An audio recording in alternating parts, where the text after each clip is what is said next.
So, welcome to Corporate Bhagavad Gita. There are prayers on my screen. You can repeat with me. Om Ajnanatimirandasya Jnananjana Shalakaya Chakshurunmilitam Yena Tasmai Shri Gurave Namaha.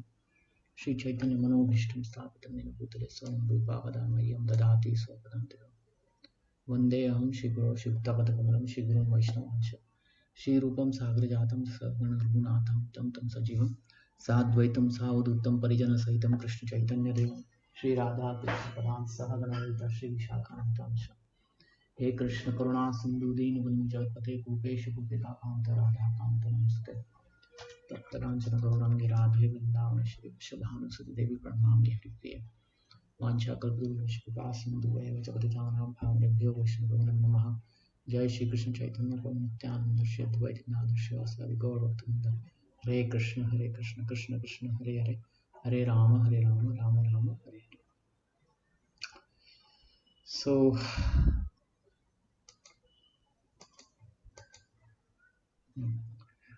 okay, so we were discussing 16th chapter, and we discussed few things from there.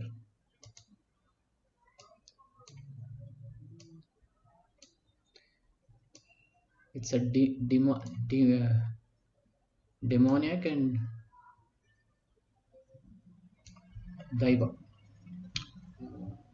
demoniac and divine qualities. That qualities which take us to liberation, and that qualities which take us down to animal life. This is what we were discussing, and we discussed few points. Self-control. We were on self-control. We spent a lot of time on Garbhadan Sanskar last time. Okay, so let's go forward today.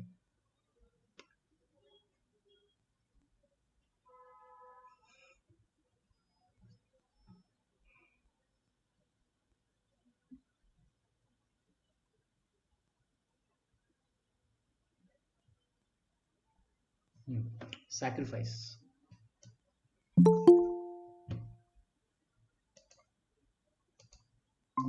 So sacrifice. Sacrifice is another item to be performed by the householder, because sacrifices require a large amount of money.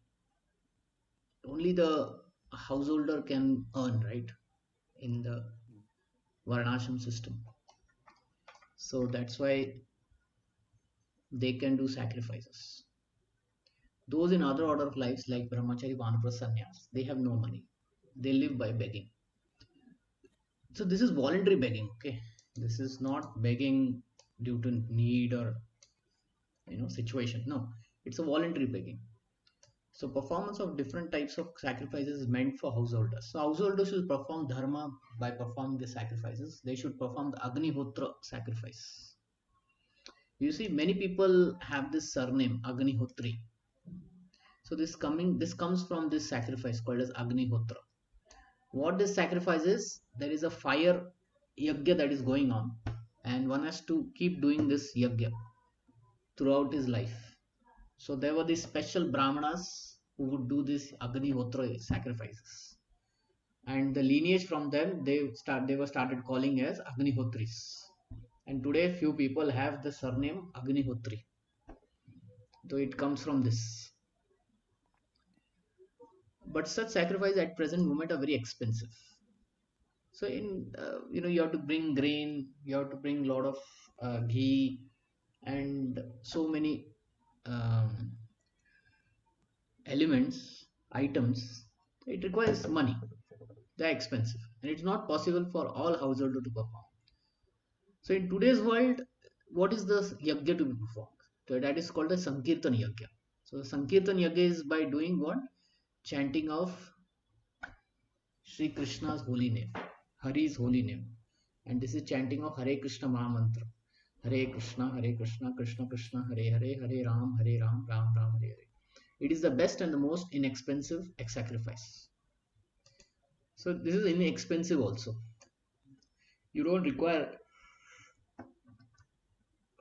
a lot of items. Just few people and one kartal, midanga, and enough to do Sankirtan. Everyone can adopt it and derive benefit. So these three items, namely charity, sense control, and performance sacrifice, are meant for householders. Others should also do, but the householders should mainly do this. Swadhyaya. Swadhyaya is Vedic study. Vedic study is meant for brahmacharya or student life. Student life means what? Study, right? They are studying in university, school. Similarly, in Varnashram system, it is the brahmacharya life where they are studying. So Swadhyaya, they are doing their maximum number of time. They should have no connection with women. Hmm? Brahmachari should have no connection with women. Why? Because they may get distracted. We see right today in colleges, young boys and girls, once they become attracted to each other, the whole study becomes neglected. And one has to build the character also. In Brahmacharya Ashram, one has to build the character of um controlling the mind and senses. So they have to live a life of celibacy, engage the mind in study of literature. And once they are trained in all this celibacy, control of mind, Vedic literature, then they move into next ashram, which is Grihastha ashram, which is then they marry. So at that time they marry when they are trained, when they are knowledgeable, right? When they are ready to take that responsibility. It's like that. Tapas, austerity. Austerity is specially meant for retired life. In retired life, people sometimes go on world tour and all that in today's world, but actually one should do tapasya, because in the householder life one is not doing so much tapasya. One is not doing swadhyaya also. Very little swadhyaya, very little tapasya is going on. When they retire, then they should do tapasya so that they can live a very simple life, and then it becomes easy to um, then it becomes easy to continue spiritual life. If there is too much of enjoyment, so much of comfort, then even in vanaprastha retired life, one will seek for that. So one should not remain householder throughout his life. He must remember that there are four divisions of life: brahmacharya, grihastha, vanaprastha, sannyas. So after grihastha, householder life, one should retire. If one lives for 100 years, he should spend 25 years in student life, 25 years in householder life, 25 years in retired life, and 25 years in renounced order of life. This is a general statement. These are regulations of the Vedic religious discipline. A man retired from household life must practice austerities of body, mind, and tongue. This is called tapasya. So, body he should do, that is fasting on Ekadashi, Janmashtami, and all that. Mind, he should be satisfied, do mantra meditation. Tongue, he should chant the holy name, chant regularly Vedic Shastras, speak the truth. Like that, there are austerities of body, mind, and tongue. This is called tapasya. The entire Varnashram dharma is meant for tapasya. Without tapasya or austerity, no human being can get liberation. So, for liberation, mukti, one has to do tapasya. The theory that there is no need of austerity in life, that one can go on speculating and everything will be nice, is recommended neither in Vedic literature nor in Bhagavad Gita. Such theories are manufactured by show bottle spiritualists who are trying to gather more followers. How can one get more followers? If he says there is no tapasya to be done, no sacrifice to be done. If there is a school which doesn't give any homework, many students will like that school, right? Yes, Prabhu. So homework is like a tapasya for the student. If he does it, then he will definitely grow in it, right? Same way, tapasya is meant to grow. And why we need all that? We need it for moksha. Okay. As far as Brahmanical quality of simplicity is concerned, next is simplicity. One should not only one should a particular order of life follow this principle, but every member, be it brahmachari, grihastha, vanaprastha, sannyasi, they should be very simple and straightforward. See, brahmachari life is very simple. He stays at the guru's ashram. Hmm? and it is in the forest, so very simple life is there. Okay, grahastha life enjoyment is there, but one should still simplify his grahastha ashram. Vanaprastha ashram, one should force simplification. That is a retired life, and in sannyasa ashram there is complete giving up of all kinds of enjoyment. So one should be very simple and straightforward. What is the goal of all this thing? The goal of all this thing is mukti, liberation, is to go back home, back to Godhead. We should always remember that. There are many people who do tapasya, but their goal is not that. Hmm? The goal is not that. So such a tapasya is not recommended. Ahimsa means not arresting the progressive life of any living entity. Okay, this is a very important point. We discussed this in 13th chapter also. In 13th chapter also, same thing was taught, I guess. What is the knowledge? Non-violence. See, the same thing. So non-violence means what?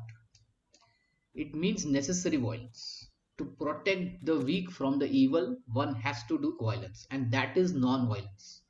That is not violence. Violence is unnecessary violence, and non-violence is necessary violence. Always remember that. There is some necessary violence that has to happen, because if a policeman has to catch the criminal, it has to be violent. It cannot be like, the policeman says and folds his hand in front of him and says, let me tie you down, let me put you to jail, and the criminal will agree. No, it doesn't happen that way. There has to be some degree of violence, but it has to be a necessary violence. It was necessary at that point to protect, and it was on the principles of dharma, to protect the weak from the evil. The strong should be violent. Okay. Now here in this case, ahimsa is talked in terms of killing animals. Hmm. So we'll read this. One should not think that since the spirit spark is never killed, even after killing the body, there is no harm in killing animals for sense gratification. So here the meaning of ahimsa is taken from Buddha's teaching. So Buddha came to this world to stop the animal killing. So he taught this principle of ahimsa, which is mostly related to what? To avoid animal killing. People are now addicted to eating animals in spite of having ample supply of grains, fruits, and milk. If you see, there is more supply of grains in today's world. You can get vegetables even in the coldest areas, right? Today, because of transport and all that. So you don't need to depend on animal flesh. Hmm? In the olden times, where there was no tree, there one has to depend on animal flesh. But again, animals were not killed to the extent that they are killed today. 5,000 animals are killed in single slaughterhouses. That kind of animal killing was never done, even 100 years back, 200 years back. You know, once in a week or twice in a week, animal would be killed, and then they would dry the meat and all that. They would cook it, they would marinate it and all that, and they would eat it. Most of the time, they would eat beans. Beans, um,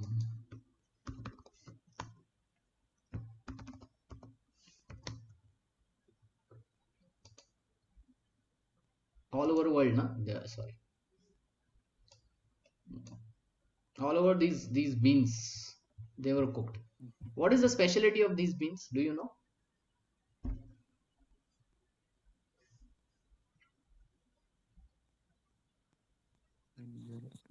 Nutrition. Maybe high Nutri- in protein. that is there. Iron, protein, nutrition, everything is there. What is the another specialty of this? Mm. How long can we keep this in our kitchen? Oh, as Uh, long as yeah, Yeah. yeah. durability. Yeah. So yeah. So in those places where it would become cold and for months, so they would grow these beans. Yeah. Hmm?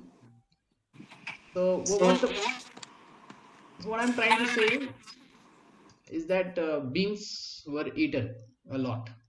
Today, we eat beans only once in a week or something, but previously beans were eaten a lot.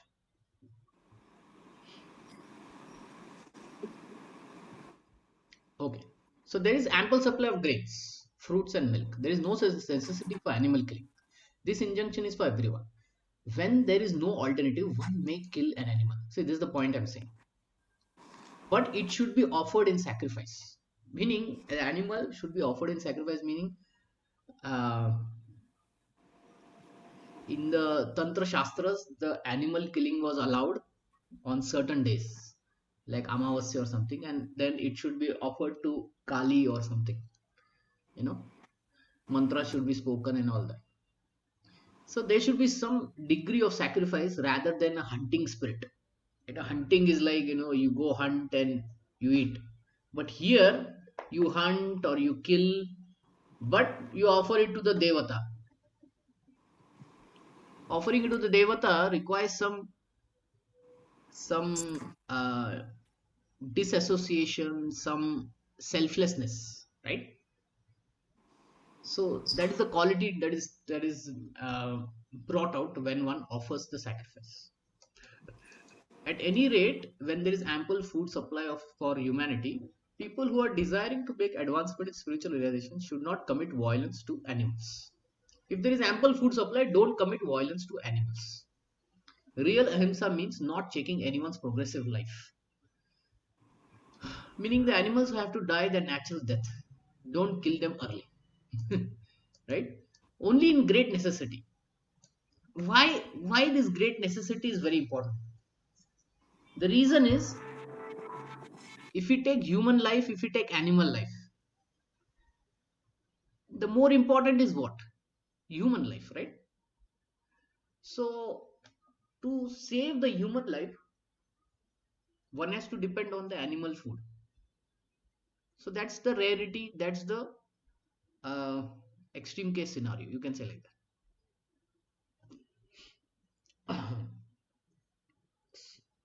So if a particular animal is killed, then his progress is checked. If an animal is staying in a particular body for long, so many days, many years, and untimely killed, if one should not untimely kill anyone, then one has to come back in that form of life to complete the remaining days of life to be promoted to another species of life. So their progress should not be checked simply to satisfy one's palate. So if somebody is untimely killed, right, they have to come back, and remaining days they have to stay in that particular body, and then they have to go into next body. Prabhu, this is true for human body also, right? Yes. If anyone is untimely killed, right, then Mhm. next life they have to complete that remaining and finish it off. If it happens by accident or something like that. Yes, yes, yes. That is also untimely. So, so Prabhuji, untimely is like accident only, na?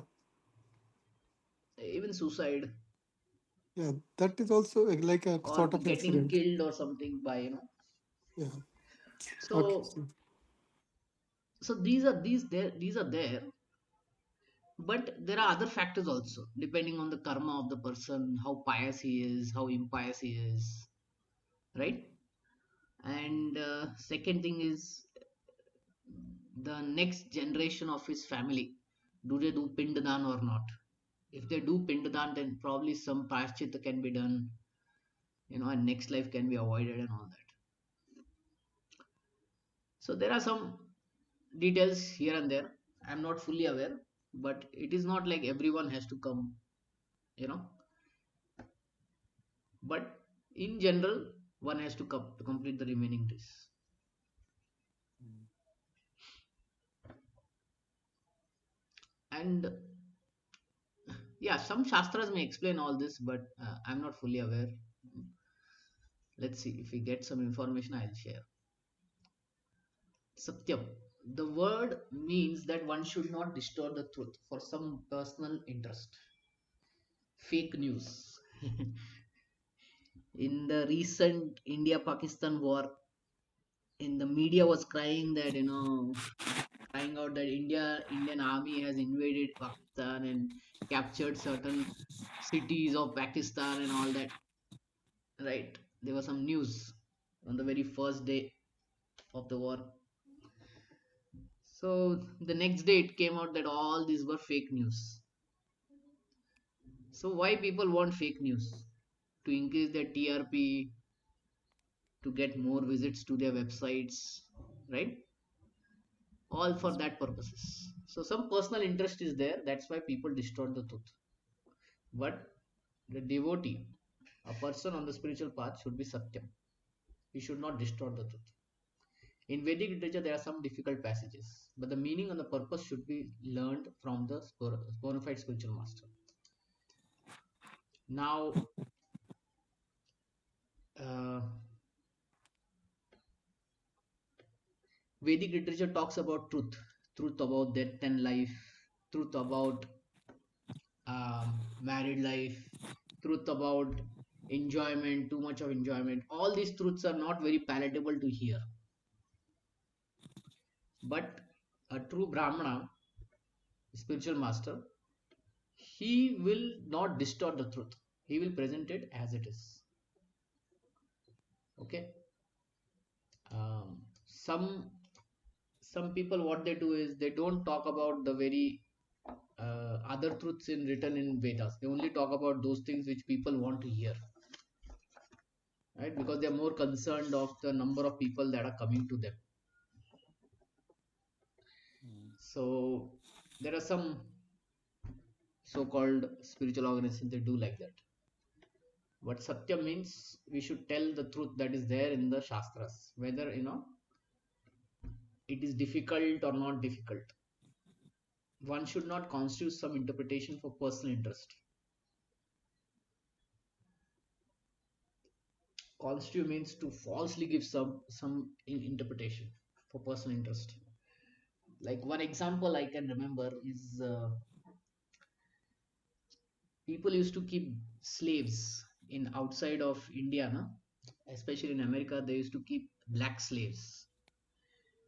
So and the master would be following the Christian religion, right? So he would read Bible to them, and it's not written in Bible, but he used to make that statement that black people are meant to be slaves of the white people, something like that.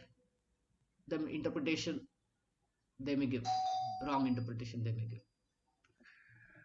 Just hold on.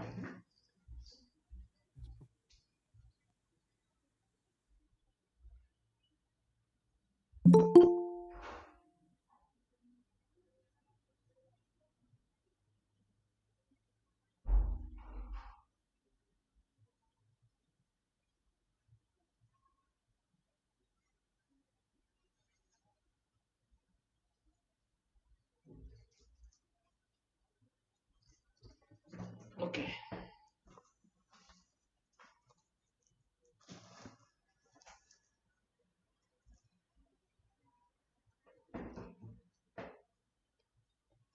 Okay. So giving shastric interpretation, wrong interpretation is also not right. Hmm? In the Vedic times, also some Brahmanas were giving wrong interpretation just to keep some certain sect of people, under control. They would say something, but it is not true. There are so many commentaries on Bhagavad Gita that misinterpret the original text. Again, here Prabhupada is explaining, that Bhagavad Gita has so many commentaries, but there are many commentaries which don't talk about bhakti. And Krishna is very straightforwardly using the word bhakti everywhere. He's saying you should surrender to me and all that, but they don't tell all this kind of um, truths. Like in the 17th chapter, we are going to read that Krishna talks about food in mode of goodness, passion, ignorance. So one nutritionist he read this chapter and he said Bhagavad Gita is meant to have healthy body and good food. And that is one of the thing in Bhagavad Gita. Don't say that is the only thing. So there are such commentators. And then there was one politician who was imprisoned in Andaman Nicobar. So he took Bhagavad Gita with him and he was reading there and he wrote a commentary on it. And the whole conclusion was that, Bhagavad Gita is meant to fight for the independence of the nation. I mean, he made such conclusions out of it. But one should not make such conclusions. One should give the real conclusion that Bhagavad Gita is trying to say. Okay, Bhagavad Gita is trying to say to do Arjuna what? Perform your duty. Okay, and this war is a just war, it's a dharmic war. So perform your duty. At least that is the minimum conclusion one should do. Then there are other things also. Do it in the spirit of yoga, detached, for the sake of duty, for the welfare of the people, and then offer it to the Supreme Lord Vishnu, surrender to Krishna. Krishna says this, Sarva Dharmam Padyaja. So these are real conclusions of Bhagavad Gita. But some people would not tell all this conclusion. They want to present what they are thinking about it. The real import of the word should be presented and that should be learned from the bona fide spiritual master. Therefore, Vedic literature has to be learned from a bona fide spiritual master to avoid all this confusion and wrong interpretations. Any question at this point?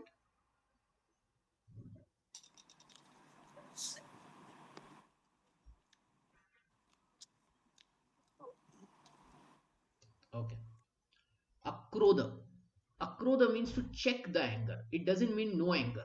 It doesn't mean zero anger. It means you control your anger. Who in Ramayana used his anger to burn the whole city of Lanka? Who was this person? Hanumanji. So he got angry and then only he could do that, right? Yes. So is he against the principle of Bhagavad Gita? Akrodh? No. So akrodh doesn't mean zero anger. Akrodh means the anger is there for the right purpose and it is under control. It is not uncontrolled. Even if there is provocation, one should be tolerant. So for a sadhu, even if there is some provocation, one should be tolerant. But if a Kshatriya is there and a provocation is there, then he may not be tolerant. He will respond. Right? So it depends who we are talking about. Most of the time, one should be tolerant. But depending on the role, the varna, the ashrama, one has to check the anger and respond to the provocation. For once becomes angry, his whole body becomes polluted. So anger can pollute the whole body. That is there. Anger is a product of passion and lust. So one who's transcendent situated should check himself from anger.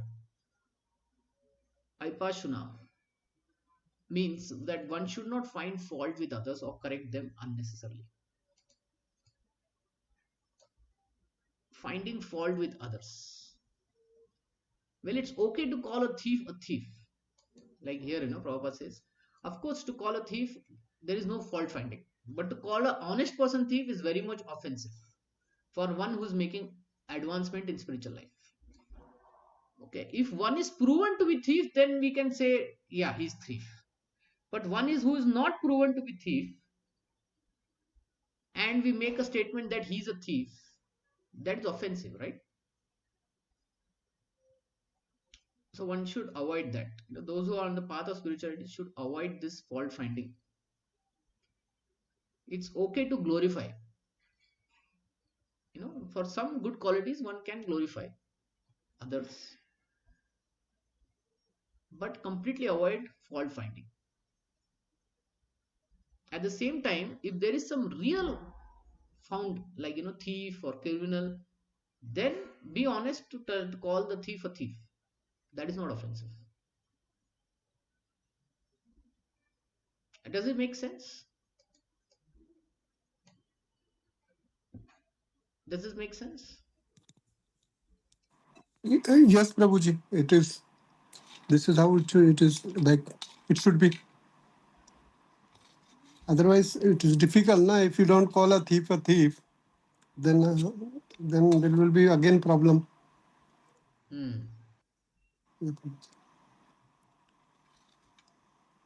Right. Only thing is like it should not be assumed. Perception. It should not be perception. This should be like thief is like real thief. It is not like my perception. Okay, yes, he is Yeah, thief. No. exactly, exactly, exactly. It should not be perception. It should be proven. And then again, we should not keep calling him thief, thief, thief, thief, thief. Once is fine. Sometimes some people, throughout their life, they will say once is fine. Okay, but if one goes through punishment and then comes back, he's repentant, he's regretful, he's corrected himself, then there is no need to call him thief. That is also there. That is also another principle. You're getting? Yes, Prabhuji. This is Yeah. very important. Yeah. Otherwise, some people, throughout their life, they will just point out that fault. Now that he has rectified it, you know, one should appreciate that. Okay. Achappalam or Re. Re means one should be very modest and must not perform some act which is above and above. Modest behavior. Achappalam. Achappalam. Achappalam. Yeah. Achappalam means achappalam. Achappalam. Achapalam. Achapalam. It is achapalam. Determination. One should not be agitated or frustrated in some determination should be there on spiritual life. Okay, because things will go ups and downs and one should be determined. There is some failure in some attempt, one should not be sorry for that. They should make some progress with patience and determination. The word tejas is meant for kshatriya. It's meant for everyone, but kshatriya is tejas. Why? He should be very strong to give protection to the weak. They should not pose themselves as non-violent. Okay, kshatriyas should be violent. Where it is required, they must exhibit it. But a person who is able to curb down his enemy may, under certain conditions, show forgiveness. He may excuse minor offenses. So, Kshatriya has to be violent, okay, where it is required. But if there is some real chance of forgiveness, seeing that the other person is forgivable, he has accepted his mistake, he has corrected himself, then he should forgive also. Hmm? And some minor offenses can be forgiven.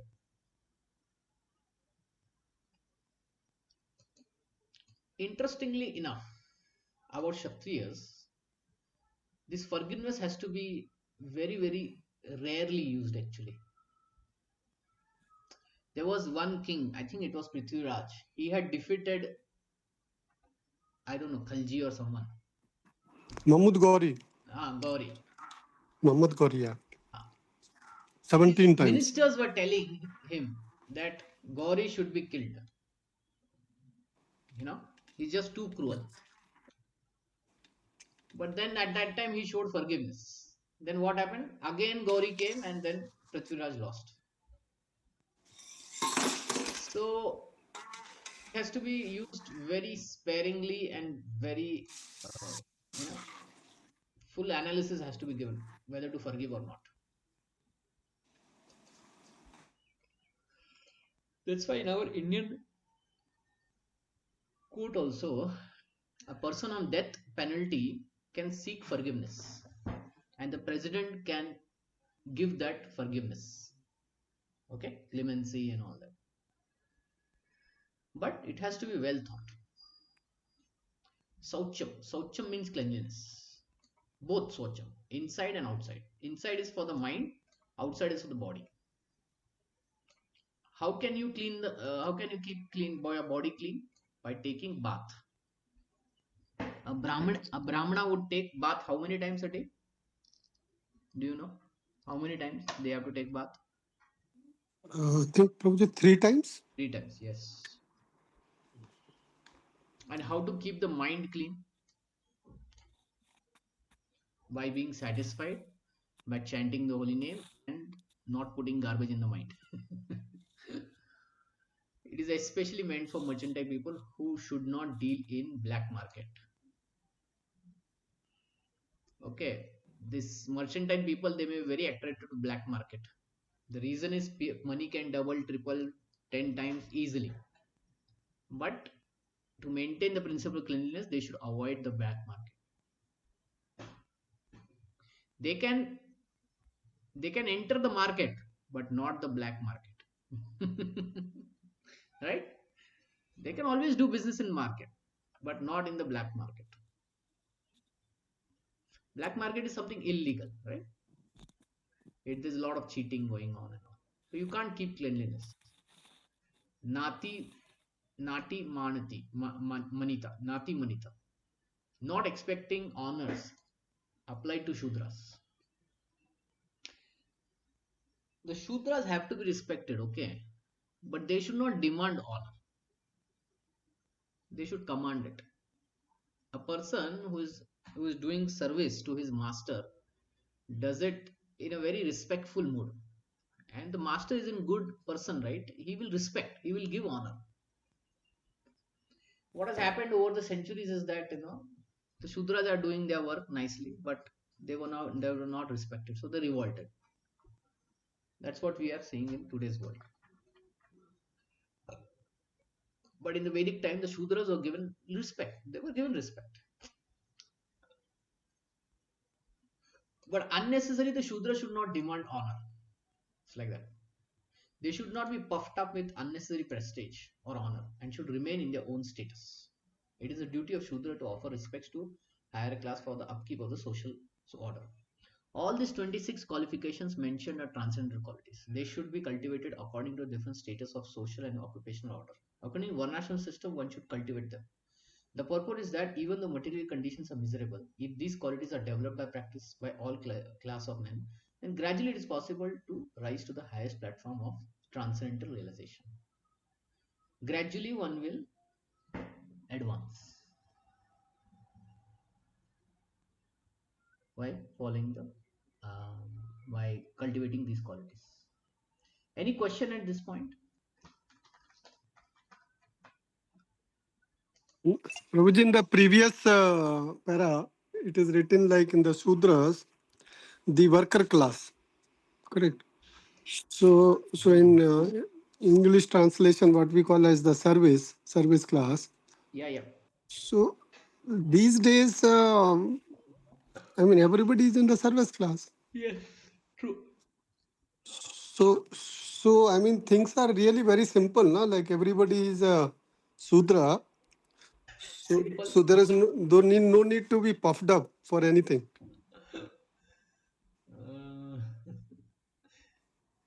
Uh, I don't know. Even See, a what CEO of a happens company is is also okay. a servant. Okay. So point we need to understand is puffed up. Puffed up means uh, Arrogance, something.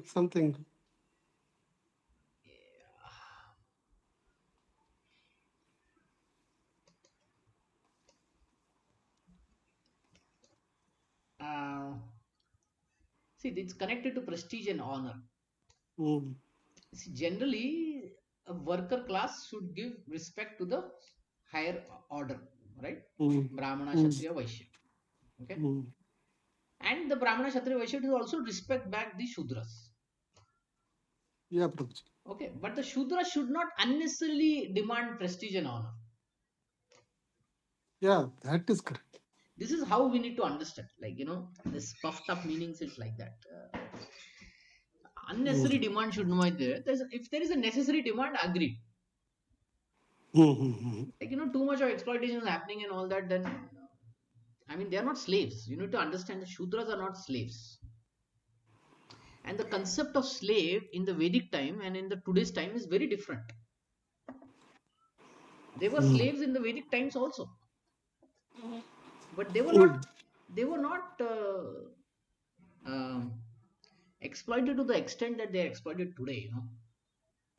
It Yeah. is just that they were doing their work. Okay, they were respected as human beings, like that.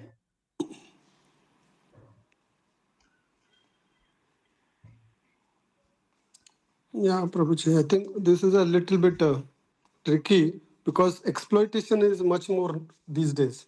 Yeah. I agree. Exploitation is a lot. It's That's why. everywhere exploitation actually. Yeah, that's why we all need to stand up against exploitation. Yeah. Like on the Uh, country level, on the state, everywhere level, there is a exploitation. yeah,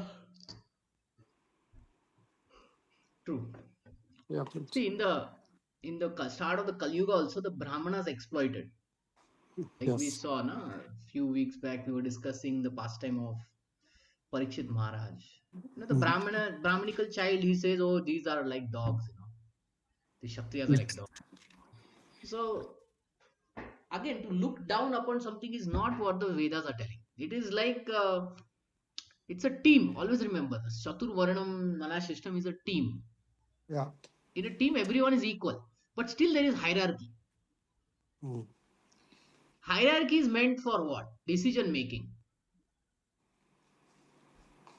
But Yeah. but hierarchy is not meant when working together is meant. Okay, when working together, there is no hierarchy in that. Everyone is working. Mm. Hierarchy is only for decision, not to flow the decision from top to bottom. When it comes to work, then everyone is working. They are playing their roles. This is Yeah. what But we need to understand. yes, Prabhuji. Yes. Okay. Okay, let's see if we can complete this one also. So we went through qualities which are divine. So they will lift the person towards liberation. Just hold on, please.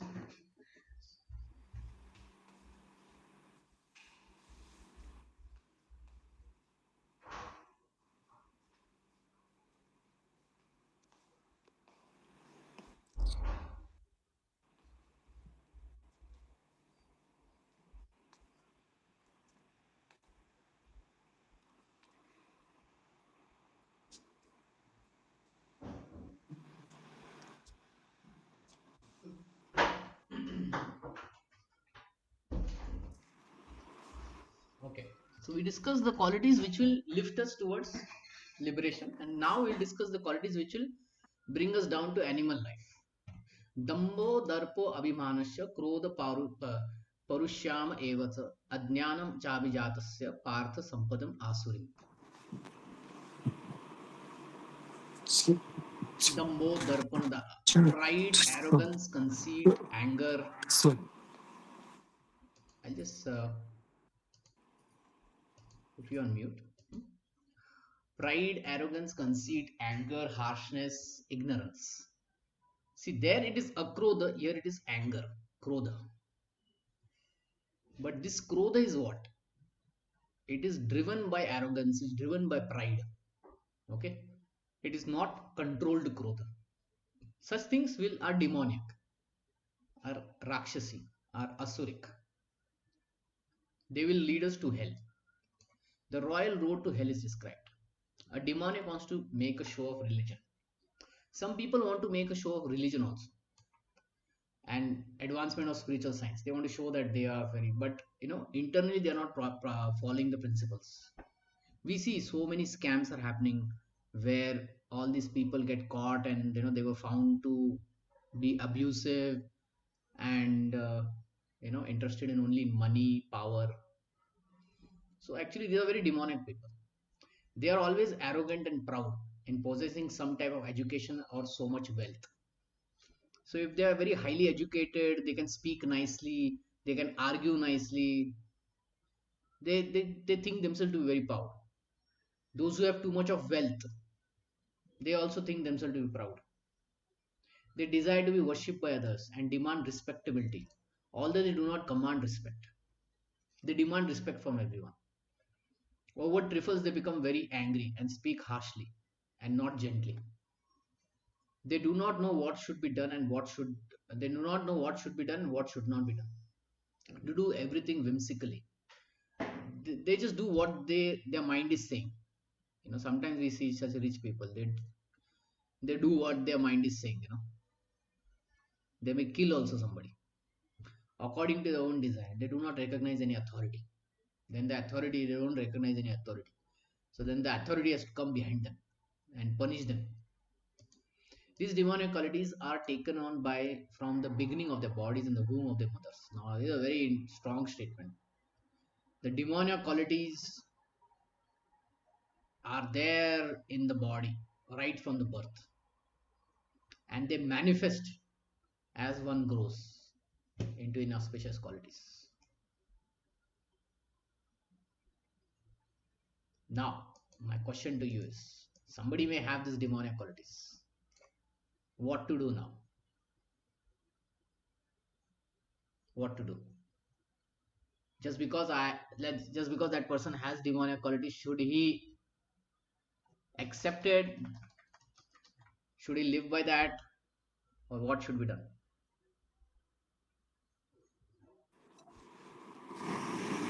So, Prabhuji, I think the, like every they should get a chance, and I mean, What kind of to chance?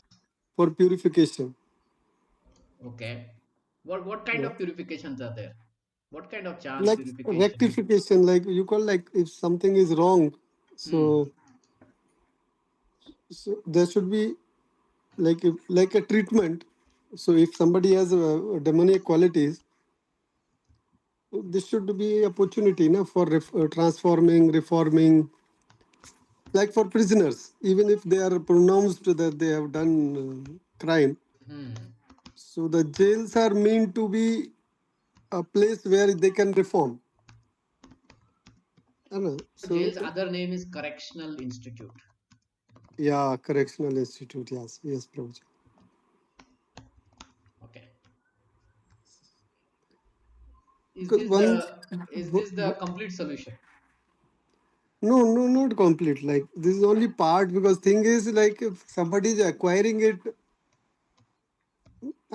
I, without his control, without like, I don't know how to put it. But what I'm saying is, okay, there should be an opportunity. Like this is even before taking birth. If somebody is imbibed Well, those that's fine. qualities, Let's say he goes to jail and he rectifies himself and all that. Is that a hmm. complete solution? Yeah, one part is done. Like okay, I Then think what because is the complete solution? complete is, I think, to become bhakt, devotee. Why? Your answer is right, but why? Hmm. Because this is like Ganga Snan. If somebody is doing all everything else, then if he do the Ganga Snan, means he has done complete purification. Why even Ganga Snan is not considered complete solution?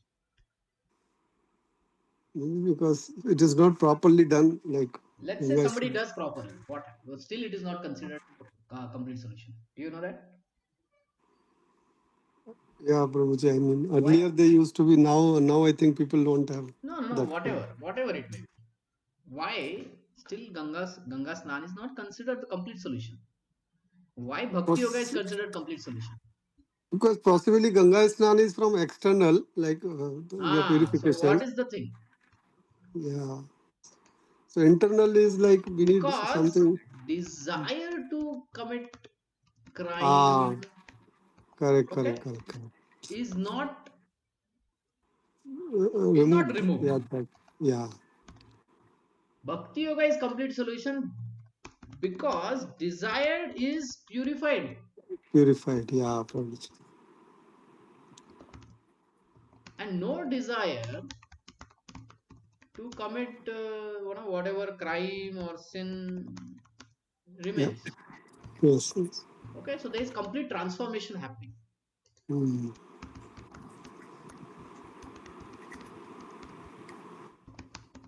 So that's why Bhakti Yoga is the complete solution. mm. Okay, so I want to stop here. Any questions or comments?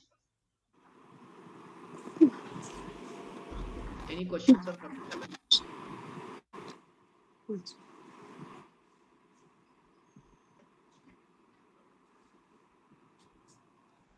Okay, so if there are no questions or comments. Thank you. Okay, thank you very much.